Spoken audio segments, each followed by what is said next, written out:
Assalamualaikum warahmatullahi wabarakatuh. Mari kita bersyukur kehadirat Allah Subhanahu wa taala bahwa kita masih diberikan kesempatan, diberikan amanah kepada kita, masih bisa hidup dan bernafas di permukaan bumi Allah Subhanahu wa taala. Anak-anak sekalian, mari kita lanjutkan materi SKI yang sebelumnya sudah Bapak sampaikan, pengertian, sejarah, kebudayaan, dan Islam. Sekarang kita lihat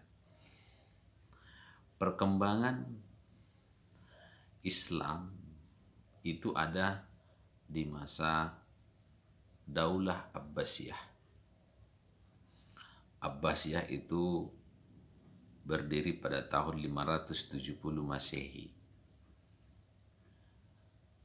Abbasiyah adalah keturunan dari pamannya Nabi Muhammad SAW, yaitu Abbas.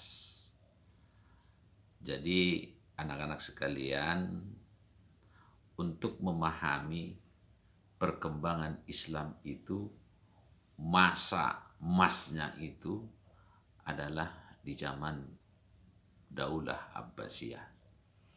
Kenapa dikatakan masa Daulah Abbasiyah ini adalah masa emasnya Islam itu?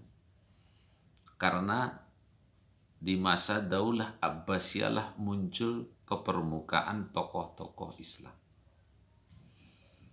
Di situ banyak sekali para ahli-ahli yang muncul, baik dari berbagai negara yang datang ke Irak ketika itu. Sebut saja namanya Al-Kindi, Al-Farabi, Al-Ghazali, dan seterusnya.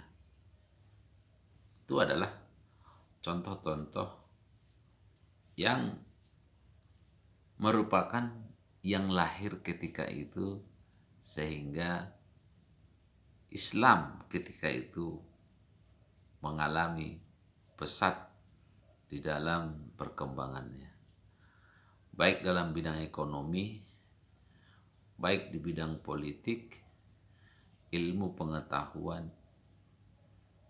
dan lain sebagainya. Anak-anak sekalian, kita lihat satu contoh atau beberapa contoh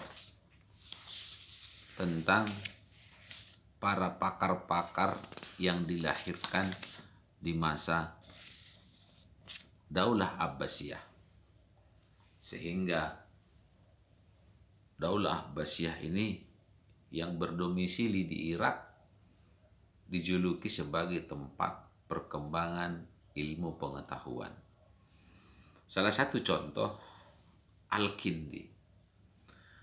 Al-Kindi adalah seorang ahli filsafat, seorang ahli analisis frekuensi. Itu adalah Al-Kindi. Al-Kindi itu nama aslinya adalah Abu Yusuf bin Ishaq As-Sabbas Al-Kindi. Itu adalah nama aslinya. Al-Kindi itu adalah seorang ahli di bidang filsafat, yaitu analisis frekuensi. Itu adalah Al-Kindi sebagai tokoh yang dihasilkan perkembangannya di masa Daulah Abbasiyah.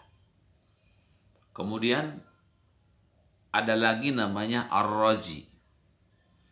Ar-Razi ini nama aslinya, nama utuhnya itu, karena kalau biasa itu di Jazirah Arab sana itu pasti nama itu ada disingkat-singkat, tapi ada nama panjangnya.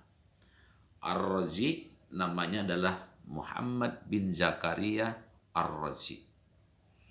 Ini adalah seorang tokoh sains, ilmu pengetahuan dan teknologi.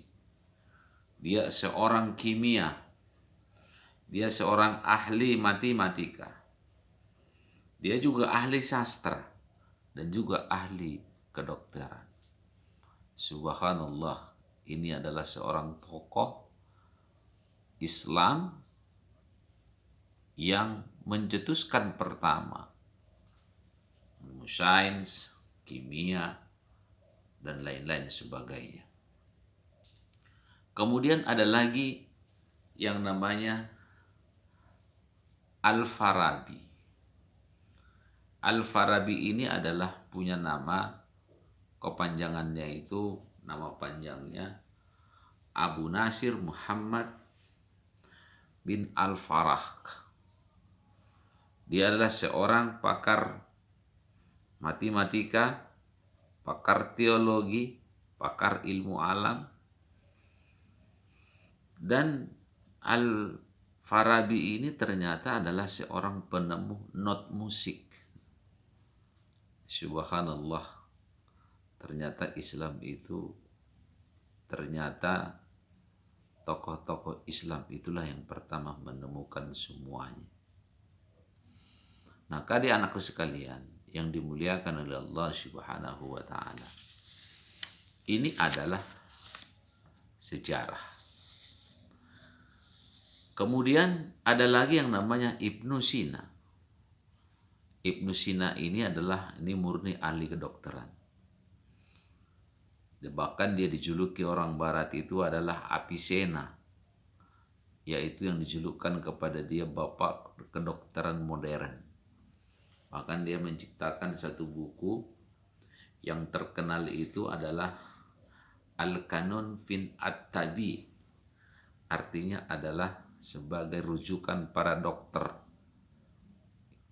Itu adalah Ibnu Sina. Jadi anak-anak sekalian, sangat jelas sekali perkembangan ilmu pengetahuan dan teknologi itu adalah berasal daripada orang-orang Islam itu sendiri. Dan ada lagi yang namanya Imam Al-Ghazali. Imam Al-Ghazali ini adalah seorang sufisme, seorang sufi. Dia menghasilkan dengan ilmu psikologi, ilmu fikih, adalah Imam Al-Ghazali. Dan bahkan sampai saat ini banyak dijadikan orang sebagai rujukan di dalam untuk memahami ajaran-ajaran agama Islam yang berafiliasi terhadap kaum sufi atau golongannya itu disebut dengan sufisme. Jadi dari hal-hal yang saya sebutkan di atas, bahwasanya sejarah perkembangan Islam itu ternyata dari awal bahwa Islam itu banyak sekali menyumbang kepada hal-hal yang kita alami dalam pada saat ini. Dari sisi ilmu pengetahuan, Islam adalah orang-orang Islam lah yang mencetuskan yang pertama sekali. Jadi oleh sebab itu anak-anakku sekalian, mari kita pelajari dan merupakan sebagai catatan sejarah di dalam perkembangan ilmu pengetahuan dan teknologi. Mari kita tiru mereka, kita terapkan seperti apa yang mereka lakukan. Tapi ingat, untuk menjadi seorang pintar, untuk menjadi seorang ahli, dibutuhkan untuk bekerja dan belajar secara keras dan tidak bermain-main atau tidak menyia-nyiakan waktu. Seperti yang dikatakan oleh Allah Subhanahu wa taala dalam Al-Qur'an, "Wal 'asri innal insana lafi khusrin." Dan bahkan Allah Subhanahu wa taala menurunkan ayat Al-Qur'an yang pertama sekali adalah menuntut ilmu pengetahuan.